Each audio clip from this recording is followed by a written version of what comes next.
following podcast is for entertainment purposes only. Remember, the first rule of gambling responsibly is to bet with your head and not over it. Welcome everybody to a very special Top 7 list featuring the Travel Fanboy. This week's Top 7 list is Cousin Vito's Top 7 gambling things he's doing during the casino quarantine. So sit back, relax, have a cocktail, don't go outside, don't go within 6 feet of people, don't go to the supermarket if you don't have to, only get takeout, and enjoy!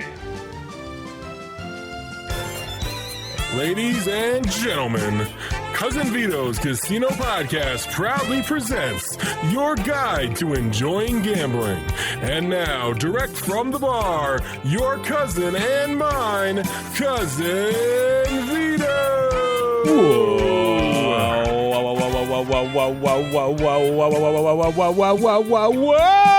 Welcome everybody to Cousin Vito's Casino Podcast, your guide to enjoying gambling. I'm your host, Cousin Vito, and together, we're going to make luck happen at the casino. Thank you for checking out my first episode of 2020, and I'd like to welcome back my old buddy, my old pal, the Travel Fanboy. Hey, listen, I'm not that old, all right? So just put that out there. Well, I haven't seen you in so long, it feels like ages here, Travel Fanboy. That's true. I think we're both gray in the beard right now, especially after being inside so long. Oh, I know. And now that my beauty parlor's closed, I'm going to have a ponytail soon. My wife is distraught over this, but maybe I'll grow out a little pony.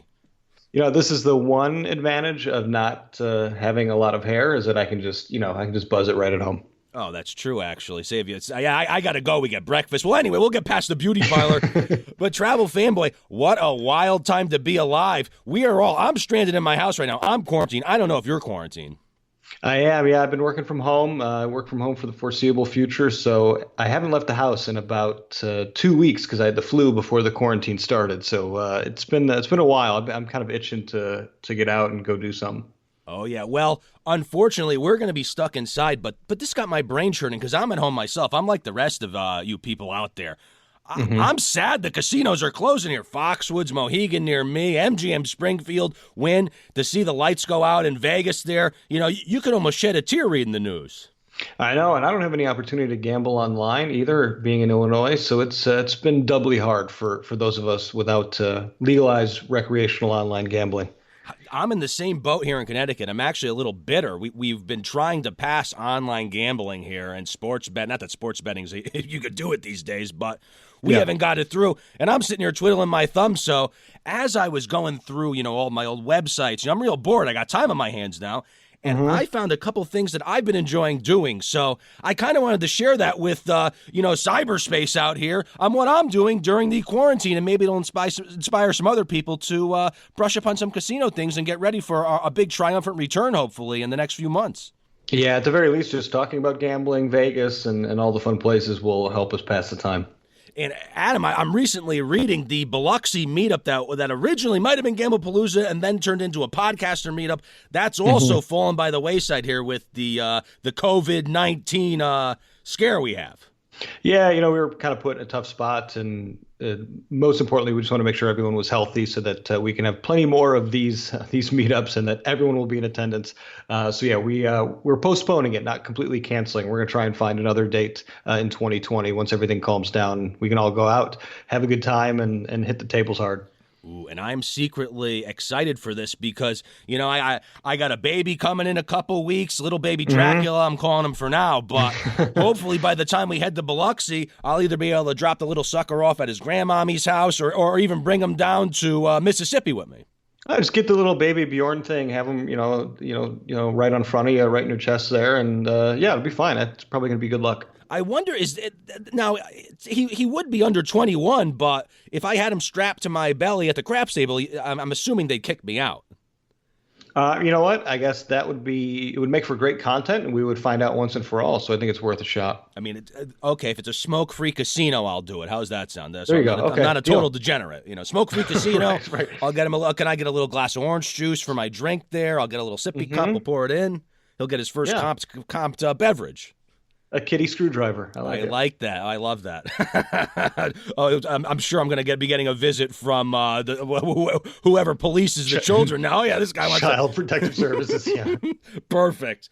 All right, well, we got a fun episode today. I have a great gambling confession that we always talk about advantage play and how to get your bankroll up. And I received this email and I loved it. So it's from it's from an experience in the 1980s, but I figure it'll be a fun throwback in Atlantic City and probably all over the country. I guess Vegas at the time way to get some extra bankroll money. So I hope you're excited for that. Yeah, I like it. And if you weren't, we're doing it anyway, so you got no choice, man, boy. No choice. But the big beefy part of the show here is I came up with a little list. It's the top 7 ways I'm spending the casino quarantine.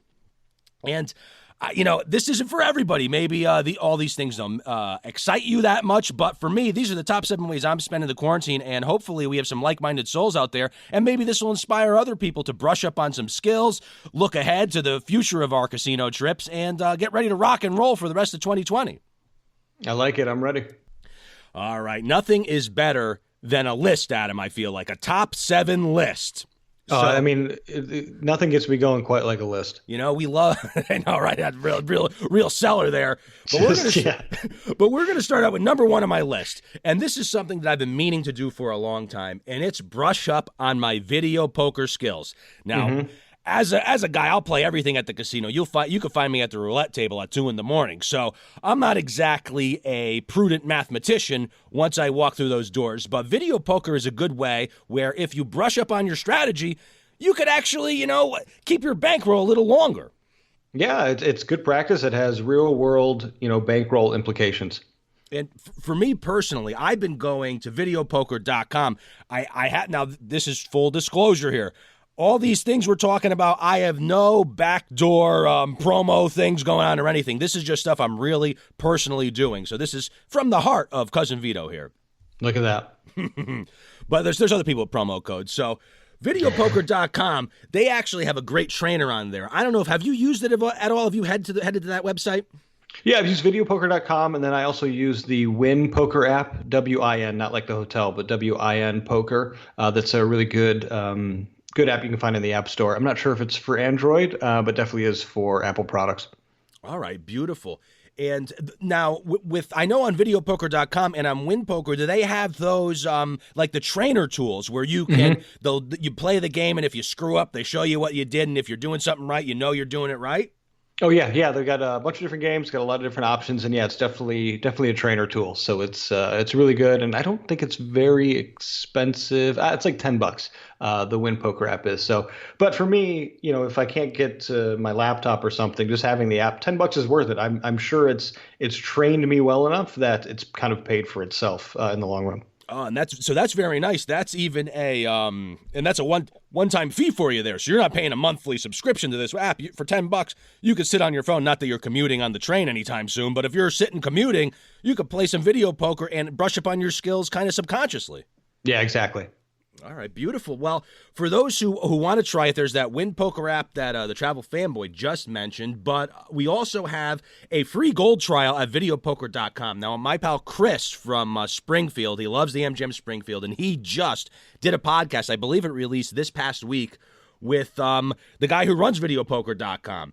And if you head to, in the show notes, there's going to be a link, but if you head to artinthegame.net/learn to play video poker, where there's, get the links in the thing. I'm not going to spell it out for you. But he has a two-month free gold trial that you can do. And you could try their poker teaching app or poker teaching program. And you get it for free for 2 weeks while you're quarantined. So it's something, if you're trying not to spend money, if for some reason your paycheck's not coming in, you can at least do something for free, try some premium stuff, and who knows, maybe we'll all do a video poker meetup one day.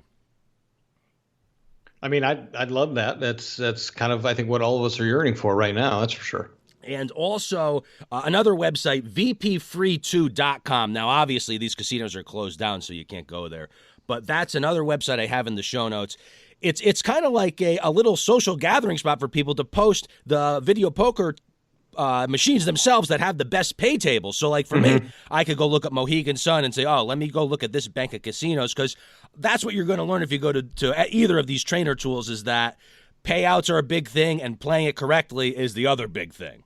Yeah, VP Free 2 is a pretty invaluable resource, especially if you're kind of planning a trip and you really are concerned about finding those best pay tables. I mean, they'll show you or tell you kind of where the bank of machines is located in every casino that you would want. Of course, there's some lag time in terms of like it being updated, so it might not be 100% accurate all the time. But especially going out to Vegas where there's so many places, it's a really good tool if you're just kind of like, you know what, I want to gamble. I want to get kind of the best odds. I don't care about cocktails or whatever right now. It's just about me going out and gambling. Oh, yeah. Well, especially if you're headed to like an Atlantic City or Vegas where you have so many casino choices, how are you even going to vet all the video poker banks? Right. It at least narrows it down for you to say, let me do my investigation over here by the bar or over here in the high roller room. There's supposed to be some good pay tables. Yeah, I mean, how many times have you just gotten like tired of looking at pay tables, just sat down at a suboptimal machine because you're just like, I've done that all the time. So just I don't want to keep walking around. Like I'm just gonna play. I was gonna say probably every single time I've ever played where I didn't use the VP free2.com because you walk around, you're like, I just want to sit down, and then there's people at certain machines, and you're like, I just want to play, Right. get a cocktail. A quarter on a full house for what I'm putting in isn't a big deal, but if you're going to really hunker down, and honestly, confession, I've been watching YouTube a little bit too, and I've been watching the players. They'll play the 100-hand video poker for like $50 a bet. And, not to sound like a degenerate here, but that's really been getting my juices flowing because, boy, talk about excitement when you're playing 100 hands at once. I feel like I can't even process it all. That I don't know if that would be fun. Like I get it, the gambler in me, but like to me, actually playing it, I think watching it might be more fun than playing for me. Most likely, I'm sure. I mean, when you're talking $50, a spin there, I guess you'd call it. You're definitely biting your lip a little bit. You're definitely Right. biting your nails when you're like, oh man, I don't have any. I'm not even close to jacks or better because I'll play on online sometimes, and you get a hand that it's 10 and below, and there's no straights popping or no flushes. You're like, Right. well, that was a flush of $50. But then I think about my time at the craps table, and that's like a big giant money toilet sometimes. So hey, maybe it's worth it. Hey, I'm not going to judge people on how they spend their money. It's just for me, it's like I still want to do like the simple gambling stuff, and 50 hands seems like a lot to me. But more power to people that can do it and enjoy it. All right, and but before we move on, remember, everything I'm talking about, head to wizardofodds.com. The Wizard's a great guy. His website has great information, so if you have any questions on how to play games, for me, that's my number one resource. Adam, I don't know if you have another resource, but wizardofodds.com is usually my first stop when I'm like, let me learn about this game in depth. Yeah, that's the same. I mean, especially when I was kind of getting started and just really trying to get a handle on all the games. I feel like for the most part, it's pretty rare that I'm trying something new. I think a lot of us have kind of settled into the games we like, but yeah, an invaluable resource of just kind of getting your feet under you.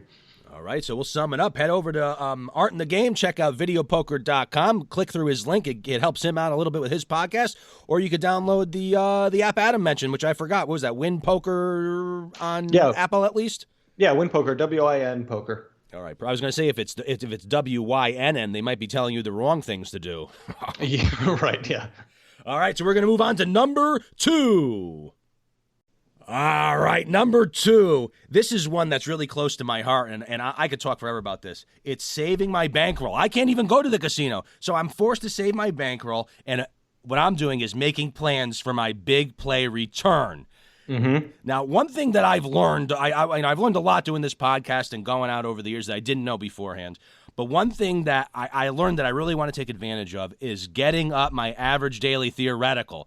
Now, I was the guy, I'd like to go to the casino once a week with $200 on a Sunday morning.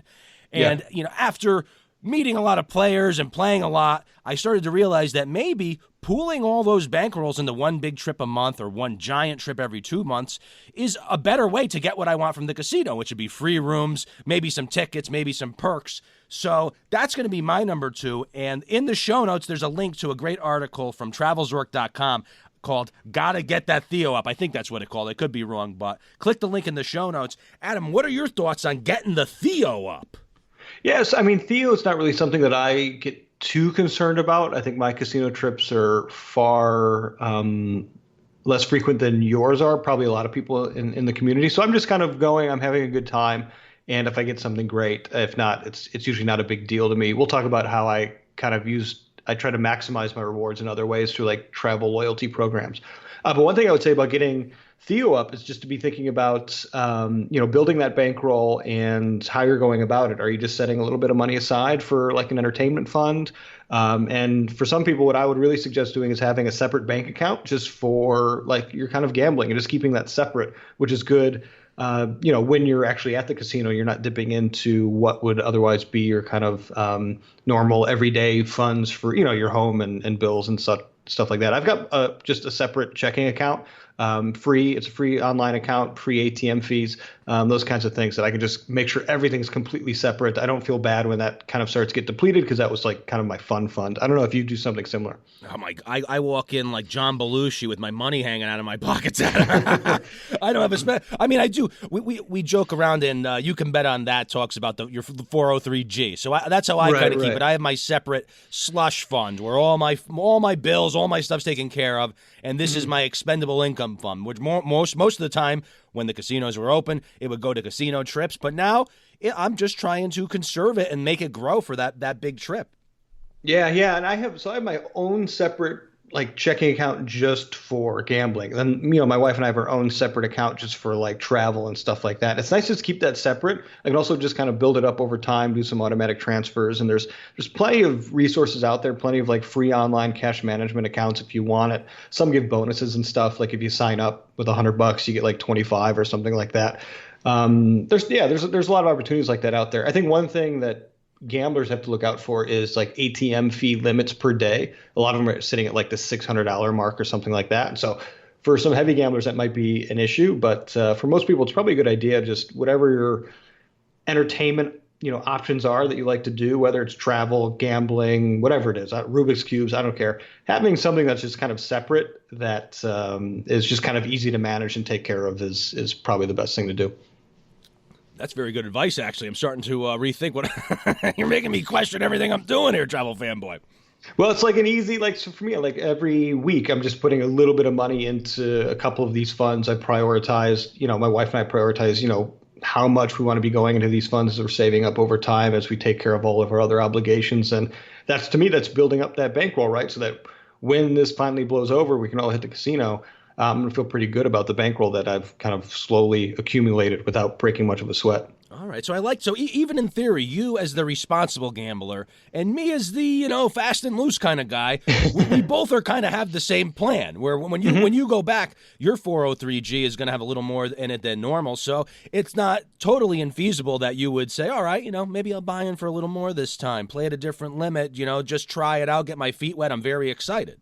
Yeah, exactly. Yeah, and it doesn't mean that I'm necessarily going to be, gambling a lot more or, at a higher clip than I normally would. Maybe not. I don't know. But it's just nice to have kind of a little more in the tank, just in case things go south really quickly, which, we're all gamblers. So it will happen. Everything's been going south quickly in this world. So lately it feels like. Right. Now, but before we move on, I'm going to, this is a side personal story. I've probably told, part of it on the podcast here, but the person who really drove this home for me, and I mentioned the TravelZork website, but Michael Traeger, who runs TravelZork.com, I definitely encourage everyone to head there. I'm sure they've heard about it if they listen to my show or your show, but head there, and they have a lot of great articles about this, because for me, what I learned, when I actually was able to play with Michael a couple times, or at least watch him play, and I understand the advantage of having that high Theo, because when I was used to go to the casino, I could never imagine not using my rewards card every time I play something. Right. I always was like, I'm always putting it in, because if I'm getting a penny towards my coffee, it's worth it for me.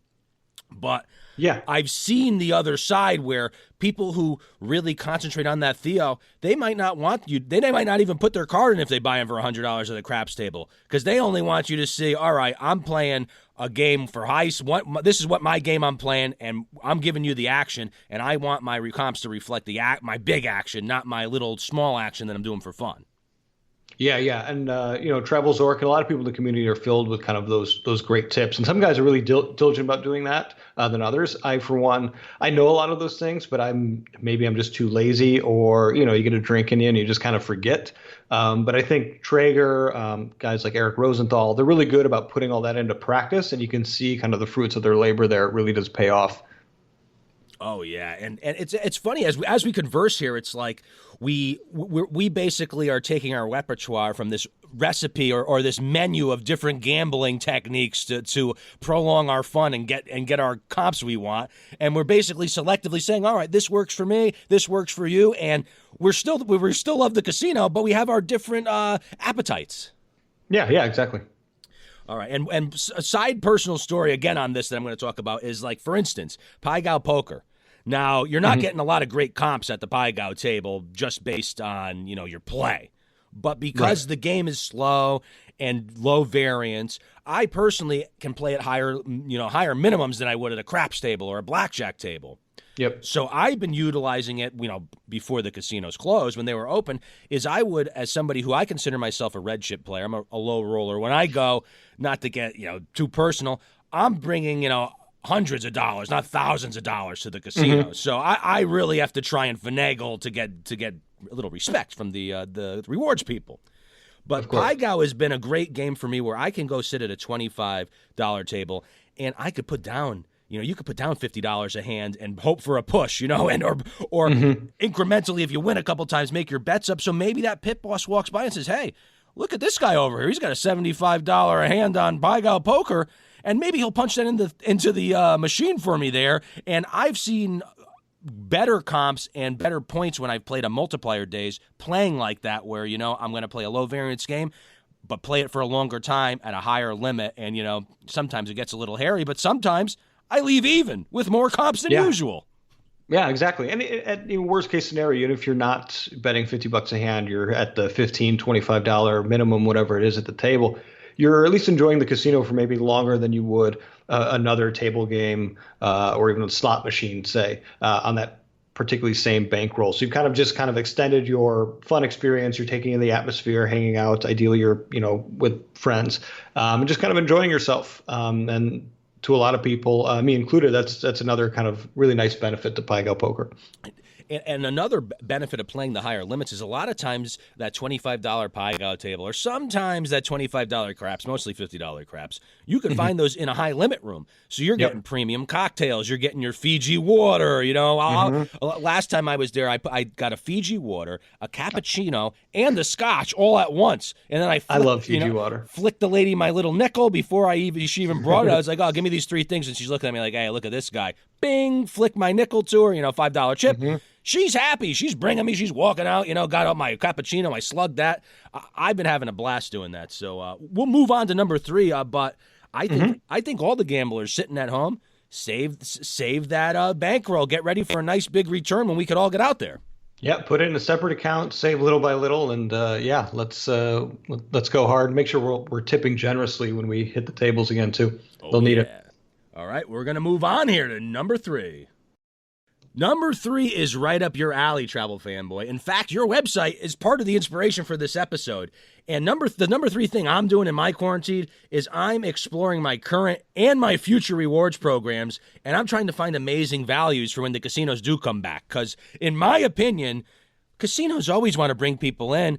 And now, once this quarantine's over and Vegas can open up, Atlantic City, all these local casinos can open up, a lot of people that went casually are going to be very skittish, and rightfully so. Yeah.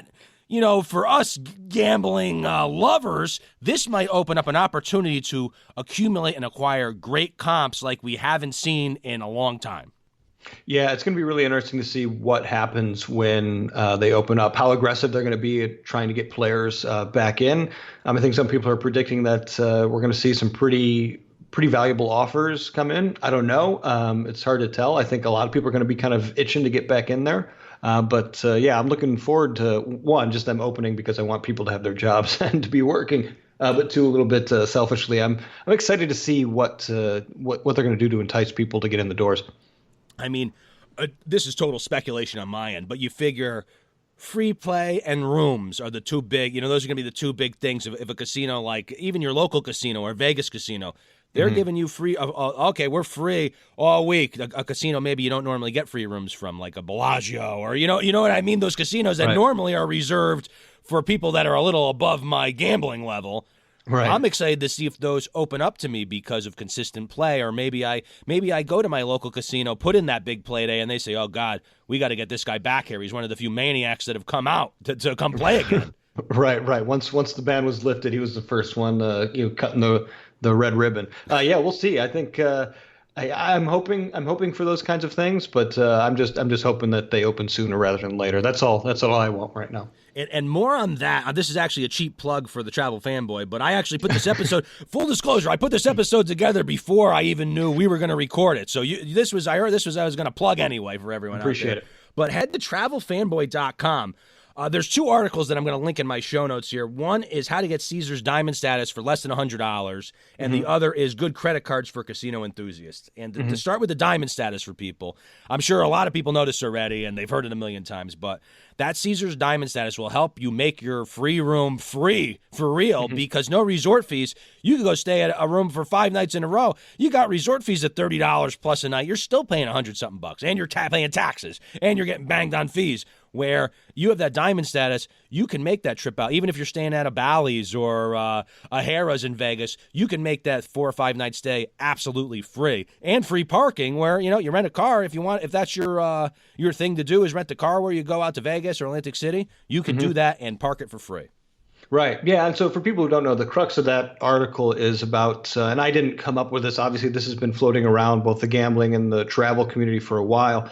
But it's about leveraging a couple different credit cards. You only need one. But essentially, you just have to have a kind of top-tier hotel status with particular companies. It varies. And as long as that top status matches into Wyndham at their Diamond level, then you can match that Wyndham Diamond into Caesars Diamond. So there's like no way, to say like if you had top status at Marriott or IHG, to match that directly into Caesars Diamond. But there's kind of roundabout way because of the Caesars Wyndham relationship that because Wyndham allows people to status match into their program, if you can status match high enough into their program, you can then translate that into Caesars Diamond.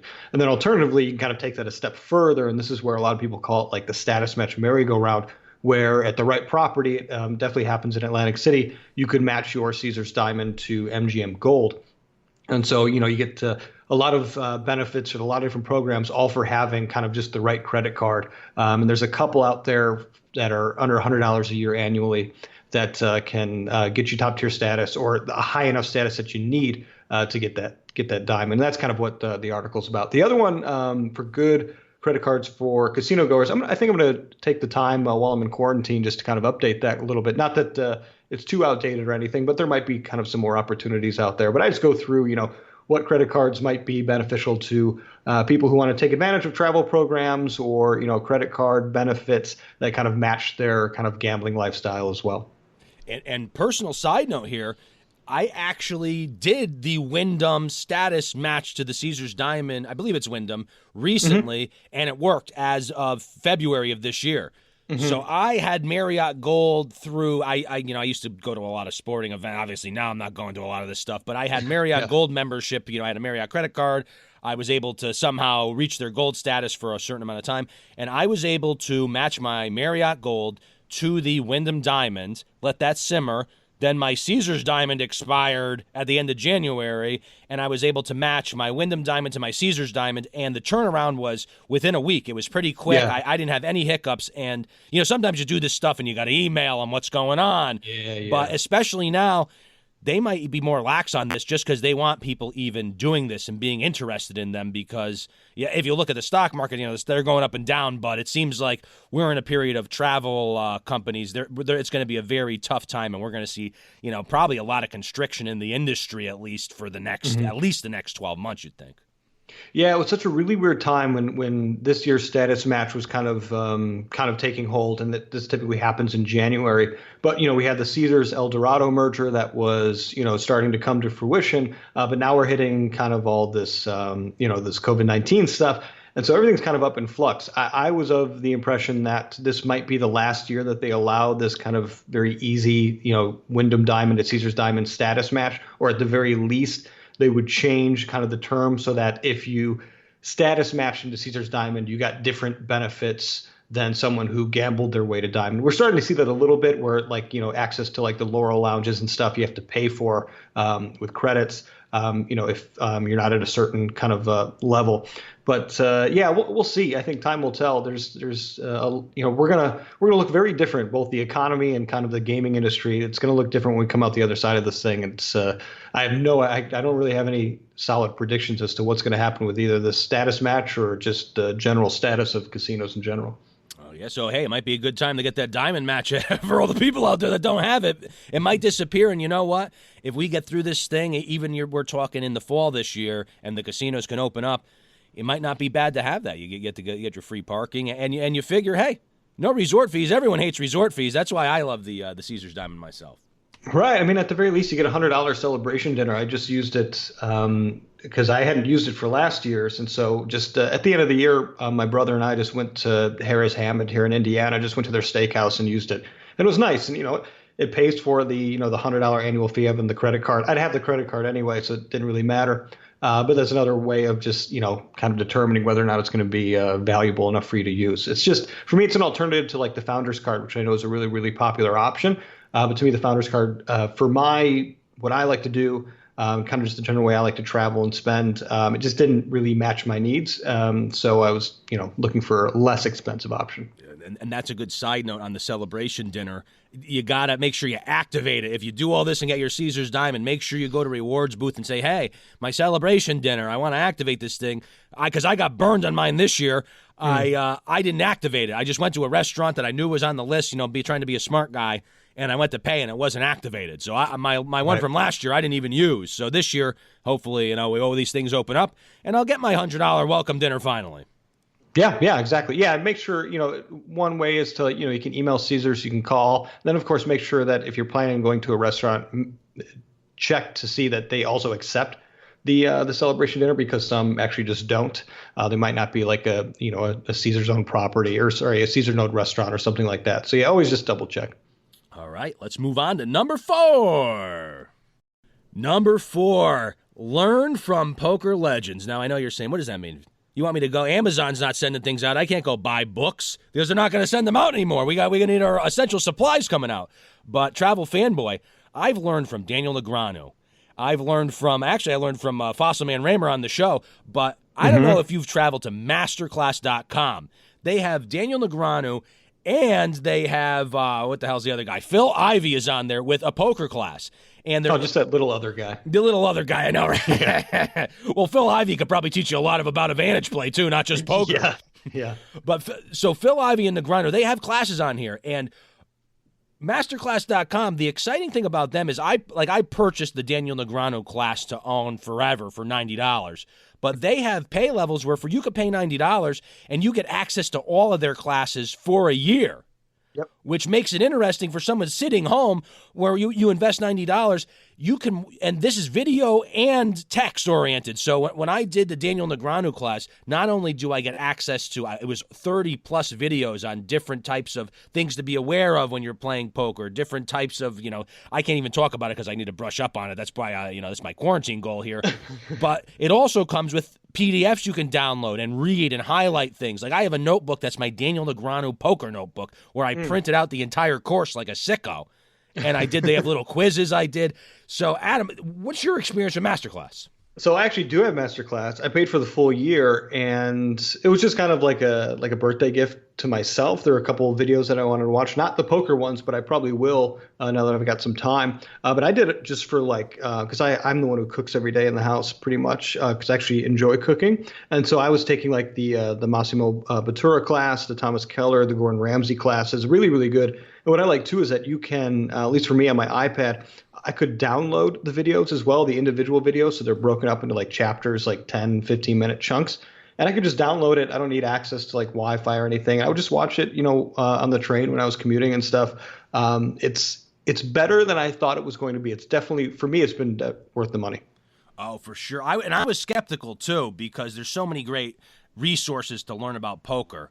But like Right. for instance, this Daniel Negreanu one, I just brought it up. There's 38 videos. The videos total over 7 hours. So this is 7 hours of they'll show you old hands that he's played and the different techniques and what he looked for. And for me, as somebody who I'm a home game player. I'll play poker, but I'm not a poker scientist. If you didn't know, you couldn't tell already. I didn't know that. Yeah. Yeah, by my other gambling things I do, but the stuff that he taught me were things that I kind of knew. You feel like you know, but until you sit down and really with a fine-tooth comb go over a lot of these techniques and different ways to bet and play and raise, you really learn a lot. And, I can't even tell you how valuable it was to me. Even though I'm on a losing streak here, I feel a lot smarter. I feel like it's the cards falling the wrong way as opposed to me betting the wrong way.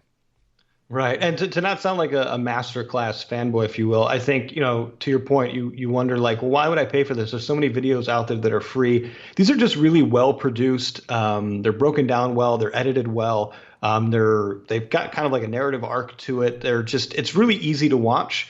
And to me, like you see some YouTube videos, you're like, gosh, it's got good information, but it's like difficult to watch. I have to like really concentrate to get the information I need. These are just so well done, professionally, edited and produced, that to me, it's worth paying for kind of that upscale production value. 100%. And it's organized very nicely. It's chunked off nicely where you're not going to, like, you don't have a 7-hour Daniel Negreanu video you have to watch. You have a nice snippet, a 10, 15-minute video. You could learn that technique, and you could take a break and say, all right, I'm done with Chapter 5, and move on. I can't say enough about it. And again, I'm foolish because I have no promo code or anything, but head to masterclass.com and check it out. I get nothing out of it. I really enjoyed it, and I wanted to share that with everybody. Yeah. And you're clearly an excellent chef. You've been taught by Chef Ramsay, it sounds like.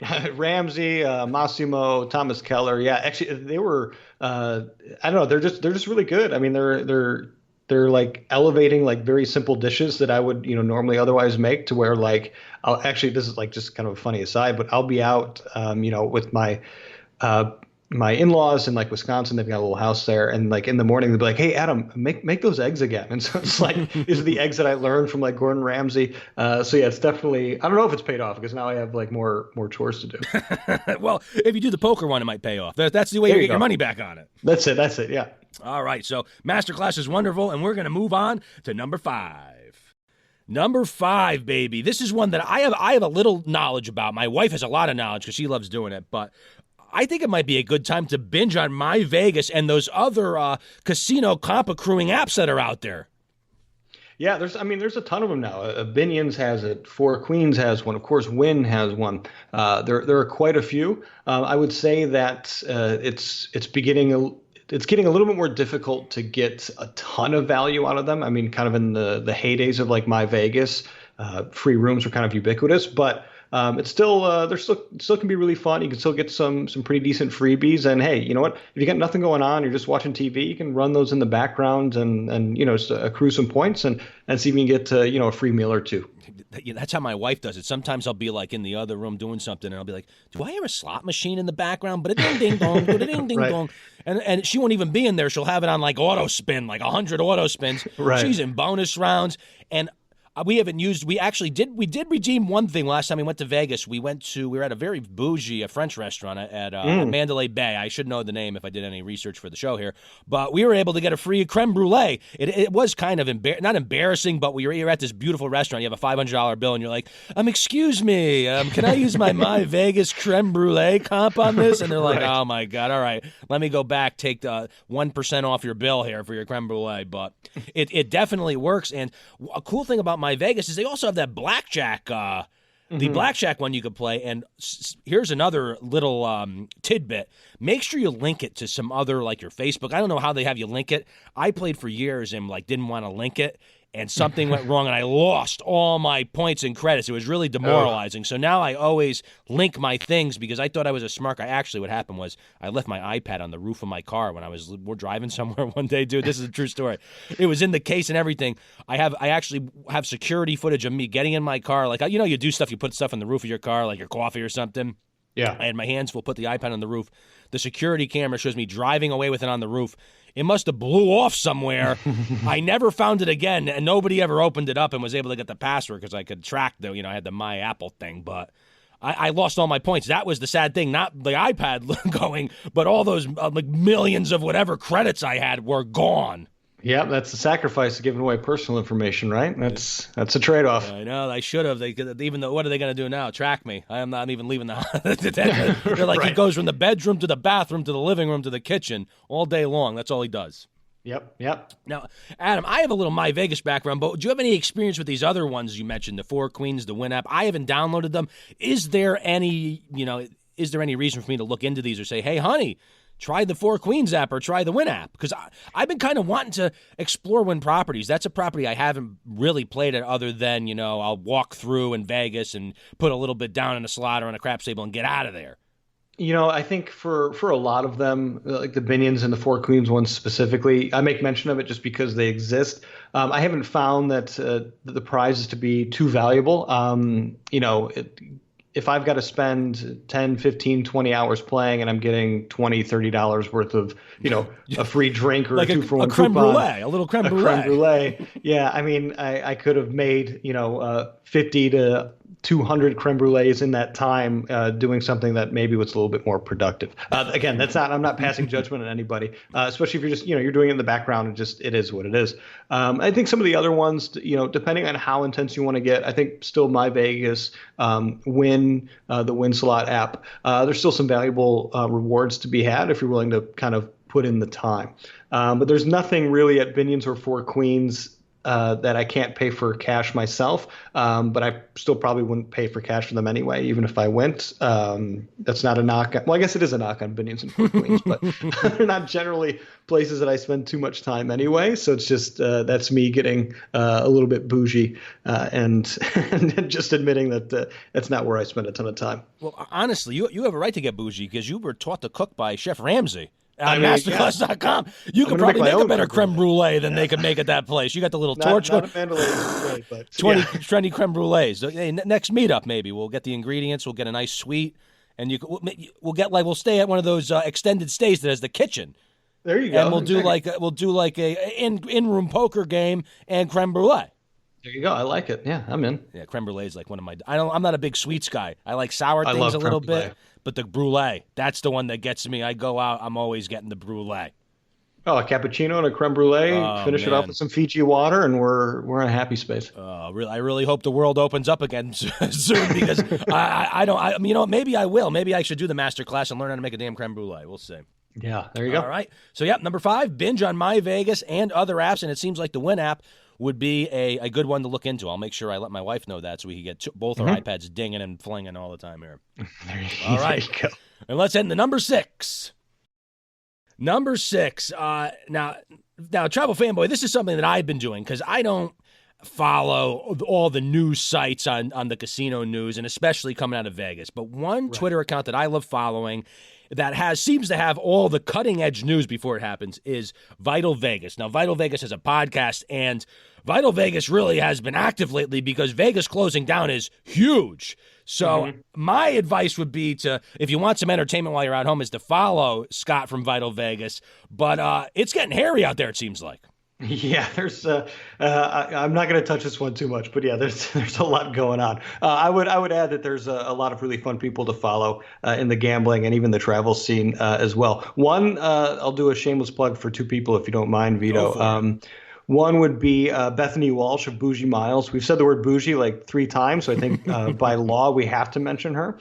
But at Bougie Miles on Twitter, bougiemiles.com is her website. She's very active in the gambling scene as well. She's very, very savvy traveler. So she's got a lot of really good tips about maximizing reward programs, both in travel and gambling. So definitely worth a follow. And a gambling account that I follow a lot because he just posts a lot of just really good news articles. He's kind of aggregating a lot of that stuff in his Twitter feed. And he's a Chicago area guy like me, is Just 11. Oh. That might seem, I'll just spell it out. So it's just JUSTWONONE. Really, really great follow. Really good about getting some relevant news pieces out there. It's an easy way for me to kind of follow what's happening in the industry. So our number 6 is basically get on Twitter and follow some of these Twitter accounts because you get a lot of unfiltered talk and a lot of great articles just right to your feed. You don't even have to go look for it. And interact with us. This is how, these meetups like the Biloxi and Gamblepalooza, right? Like, for a lot of it, I'm sure you're the same way. It's like we all interact like on Twitter or Facebook or something like that, usually Twitter. And a lot of times we're meeting people for the first time, like in person, that we've actually, had hours and hours worth of conversations with kind of online. And so I don't know about you, but I always ask people like, hey, let me know what your Twitter name is when you first meet me, so I can kind of like put a face to the communication that we've had for the last 4 or 5 years. No, that is true, because sometimes you go out to meet a bunch of people, and I'm okay with names and faces, but I'm not great with them. But if I can make you, oh yeah, I remember that guy on Twitter, I'll never forget you. You know what I mean? Because that's how I really am associating anyway. Because sometimes I go out and I'm like, they're talking to me like we talk all the time, and until I put the two and two together, I'm lost out there. Right. No, exactly. Yeah. And for me, the gambling community is mostly pretty cordial, which is odd because it's the internet. But it's been, for me, it's been a lot of fun getting to know people, talking to people. Actually, just a weird note, like someone who had been following me for a while, we'd interacted a few times. We actually just started playing a game on Xbox together last night. And it was weird just kind of talking outside of that space. But it was a lot of fun. And it's kind of just bringing people together in different ways in the community. And so, yeah, be active and engaged, because it's what makes doing this a lot more fun. Oh, yeah. And before we move on, I also want to name drop, obviously, You Can Bet on That's another great podcast. We didn't mention it earlier. The Better Life okay. with they're okay. Not too bad. The Better Life with Tim and Eric. Follow them. I don't know the website off the top of my head, but you could search it and find them. They have a lot of great information. Eric and Tim are both gambling lovers. So another great one to follow. Adam, is there any off the top of your head? There's a bunch of other podcasts. I don't want to have to run down the list, but Vinny Chen's another great guy to follow. Funny. Yeah. There's a ton. That's one of those things where if you interact with us enough, you're going to see us kind of talking to each other, retweeting each other, and kind of sharing all the good podcasts that are out there. All right, yeah. So to conclude, join the gambling community on Twitter. Seek me out at Vito's Casino. Seek Adam out at Travel Fanboy. Definitely follow Bethany, Eric, Tim, all the big ones. Vital Vegas if you want some controversial tweets. And have a blast. No, honestly, that's what we got to do in this time. The fun thing about the gambling community is you said how, it's the internet, and we don't really infight with each other at all. The only people that we do seem to infight with is we always break the balls of the casino. I see a lot of us or always razzing them for their rewards programs or different policies they're putting in place. So we're almost like a little band of misfits that harasses all the casino Twitters when they put out or especially you see them say, oh, have fun, roll a 7, and they'll have a picture of a roulette table. There's always one of somebody I know on there being like, nice picture, moron, something where you're like, oh, yeah, really burn that whoever their social media host is that is putting up the wrong picture with the right content there. Yeah, it's amazing these social media managers for casinos that have clearly never really set foot in a casino. There was one funny one this week. I think it was the Cincinnati Bengals put out where they were kind of being a little bit braggadocious about some of their off-season deals, and so they had like a poker hand with players' pictures on them, obviously, and it was 10 Jack Queen King Ace, and they were all spades except for the king was a club.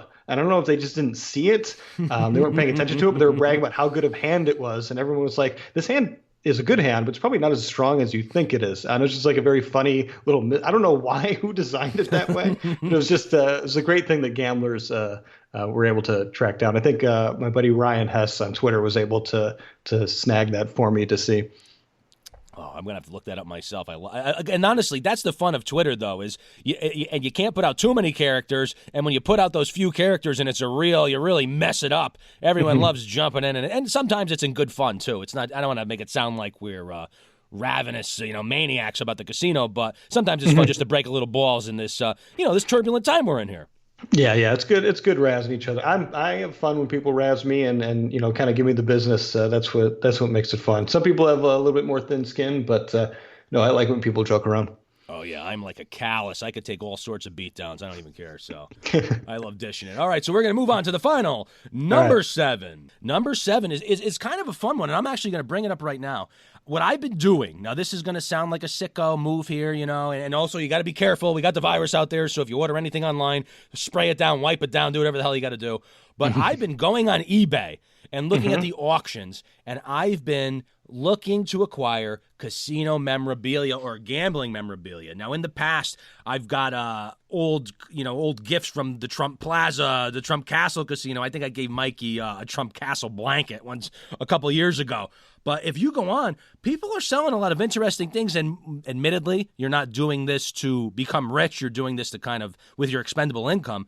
But there's a lot of fun things out there that, maybe it'll be fun for your collection. Maybe it's something you like. Like I'm going to refresh it right now. I'm searching casino memorabilia. Oh, hang on. I'm going to search. This is live here. We're doing it live. I guess I'm going to search too. So you're going to hear some cackling of the keyboard like other gambling casinos. Oh, perfect. I love that. Here we go. Yeah. Or gambling podcasts. Clickety-clack. Yeah. Clickety clack. Yeah, here we go. Good. Casino memorabilia. Great radio. Now, we have ourselves a vintage MGM. 4 minutes left. $7.99. A vintage MGM Grand Hotel glass ashtray. Now, if I smoked, I would do it. Ooh. I would have a mini roulette wheel, 1976. Let's see. I'm scrolling down here. Old Aladdin, Vegas casino ashtray matches. So this is for fun stuff. If you've gone to a casino, went out of business, or maybe, hey, you just want something to hang up on your wall around your house. A lot of mugs going around today, too. A lot of mugs. I'm seeing 3 vintage drink coupons for Sahara Tahoe, which look interesting. Yeah. So I think for me, it's like these are fun things, just kind of like, add to the desk or something when you're working from home for the next month or so. You just get a little nice reminder of Vegas. My things that I add to my personal collection, it's related, I think, to your gambling confession that you're going to read. So I'm going to save it and talk about it then. All right, perfect. And actually, the last thing I bought on eBay, I think I talked about it on the show. I bought a used Pai Gow tile set. I believe it was from the Mandalay Bay. And it was beautiful. Not that I even know how to play it at all. They just sits in the box. I take them out. I mean, maybe I'm probably closer to lining them up and doing like a little Rube Goldberg with the dominoes instead of actually playing tiles with it. But if you search, there's a lot of cool things that, hey, an old pack of cards from your casino, Pai Gow tile set. There's a lot of old dice even is fun to get. So look at this. Caesars Magical Empire Atlas Stem Silver Wine Glass. You can get a goblet from Caesars Casino. Look at that. 6:30, and it benefits charity. 5 hours left. Jump on it. If you don't buy it right now, I'll be upset with you. I'll drink all my morning coffee out of an old Caesars goblet. Ooh, 1970s Flamingo dealer uniform, tie, and the little apron. I feel like we could do this all day. I know I could do that. All right, so we're gonna move on. That's my top 7 things that I'm doing during the casino quarantine. Hopefully, Adam, you're gonna do a few of these things, and hopefully everyone out there got some ideas and at least got a couple laughs out of this, because this is our life for the next couple weeks, at least. And I'm gonna come back to the casino doing well. There you go. All right, so we are out of our top 7, and we're going to close the show with a little gambling confession. So I want to thank everyone who's emailed me, left me voicemails. Actually, my voicemail hotline is gone now because I didn't do something on Google, so I'm going to have to make a new voicemail hotline. So don't call me. But you can email me, cousinvito@gmail.com. I still have the website, cousinvitoscasino.com. And you can find me on Twitter, @VitosCasino. Adam, how can everyone get a hold of you before we jump into this gambling confession? You can find me on Twitter, @TravelFanboy. Also on Facebook. I'm not really active there. I don't check Facebook really ever. And then the website, travelfanboy.com. All right, perfect. All right, so we're going to head into a gambling confession here. This was sent in. Let me bring it up here. This was sent in by my buddy Mikey G. It's about Atlantic City. So, Adam, I want you to sit back. I don't know if you have a coffee or something. Maybe you have a creme brulee. You can bring out, fire up the little torch. And I'm going to sit back, read this beautiful gambling confession, and we're just going to talk about it. It's really a great old-school advantage play. Now we all have our phones, and we could talk to each other at an instant. But back in the 1980s, everything was word of mouth. Maybe you get a newsletter once a month. So to find an advantage, it was harder. And here's one that you can't do today, but you could have done a lot back then. Hey, Cousin Vito, I got a gambling confession. Back in the 1980s, the federal minimum wage was about $3.35 an hour. I was making a little more than that at my part-time job at War Bombs. I had the itch for Atlantic City a few times per month and was starting to get a taste of Vegas. But like all gamblers, I had to come up with a way to fund my trips.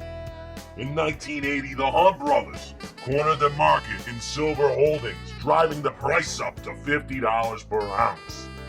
Everyone was cashing in their silver for cash. Any coins dated 1964 or prior, dimes through dollars, were 90% silver. They were being exchanged for cash and melted for their silver value. This depleted, just about all the silver coins from circulation and collections. However, most people did not know that half dollars dated from 1965 to 1970 contained silver, admittedly half as much.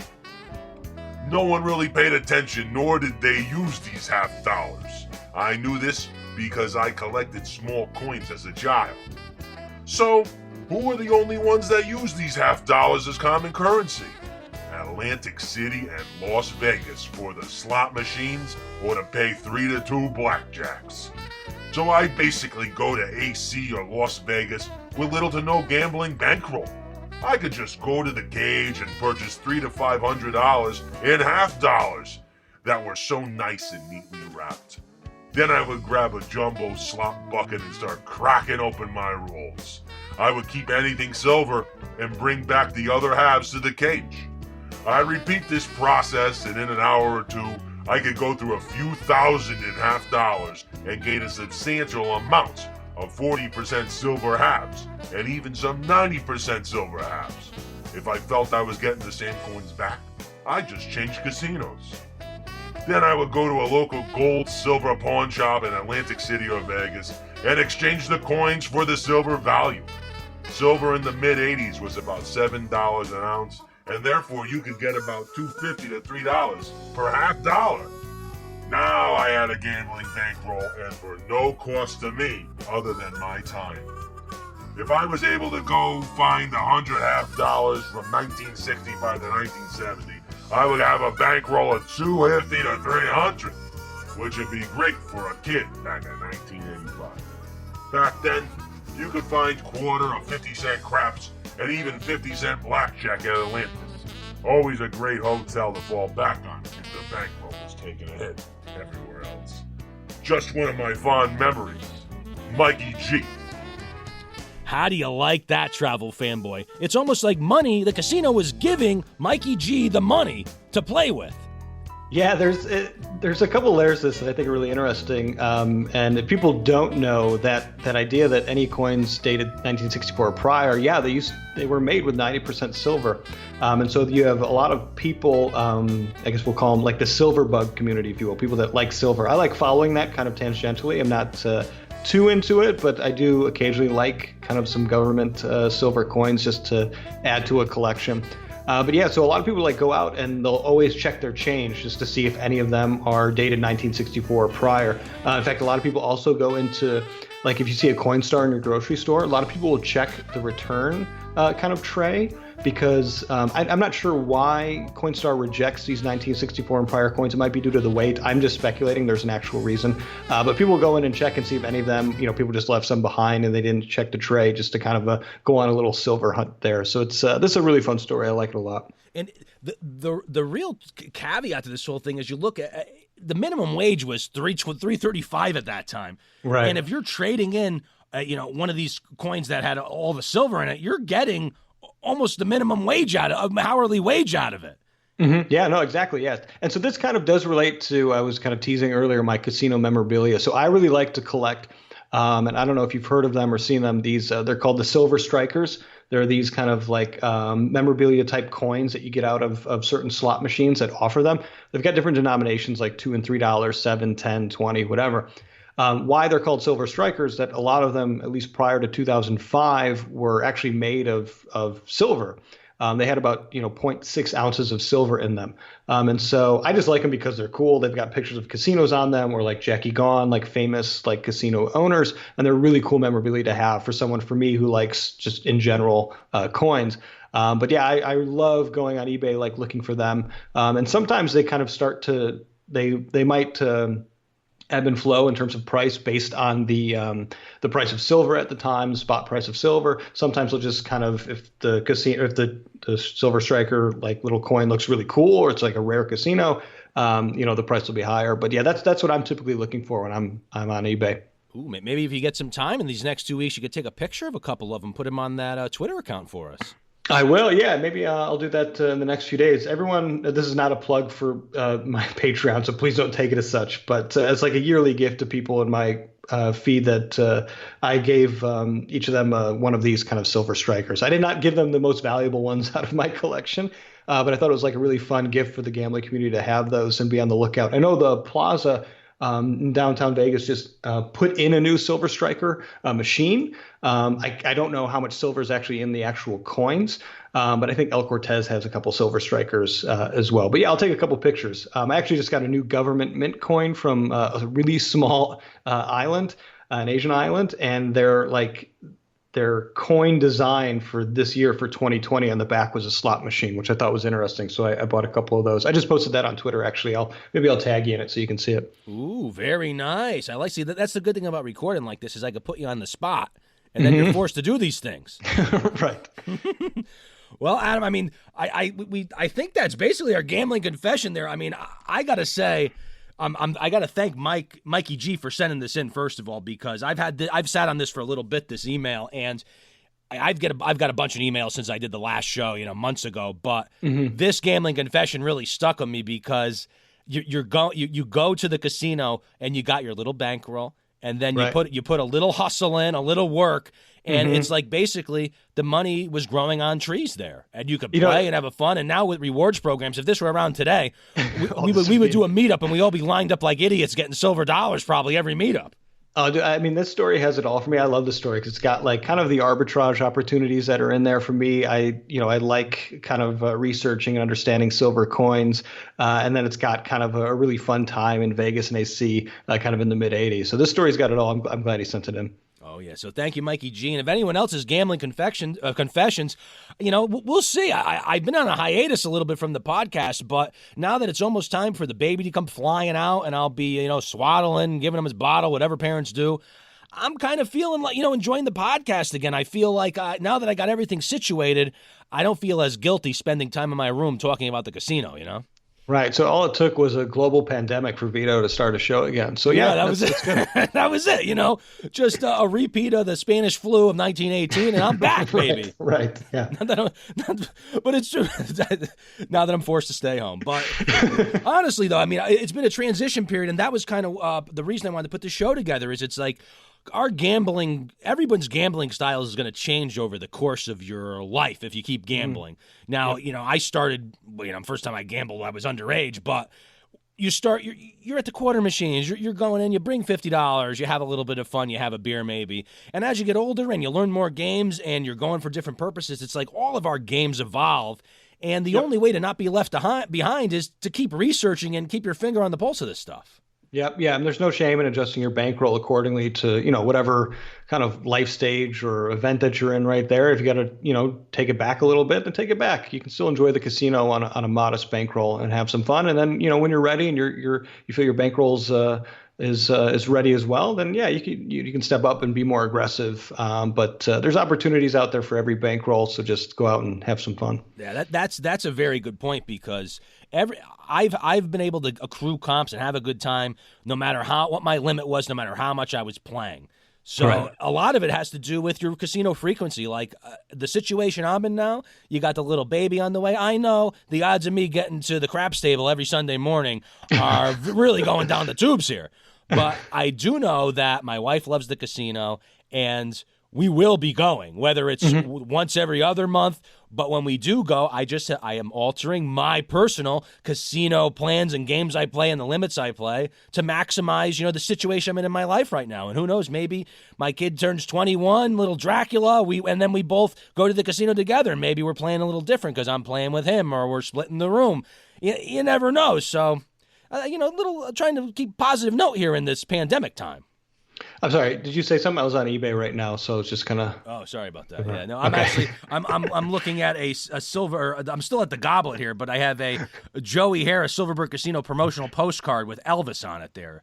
So I'm looking at that too. There you go. I'm sorry. I was just kidding. No, now we're both. No, I was serious. Well said, though. I agree with you. Just everyone do what they have to do, and we're all going to experience that FOMO. We see other people at the casino. We're not there. We got different things going on, but you'll be back at some point, and just make sure that you're tipping well and having a good time. Oh yeah. Last time I went, I overtipped. Should we tell? We'll hold on. No such thing. Such thing. Maybe we'll do another episode again soon, Travel Fanboy, and we'll talk about, because I have had some recent casino trips before the pandemic that were actually pretty exciting and fun. So we'll do that, and then we'll talk about our recent eBay purchases. How about that? Oh, I love that. Ooh, that'll be fun. Maybe we do YouTube videos on them.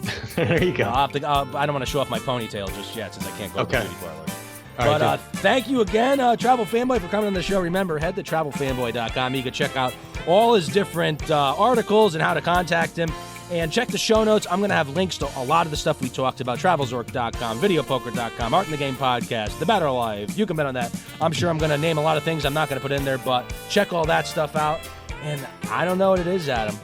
I don't know what it is, Travel Fanboy.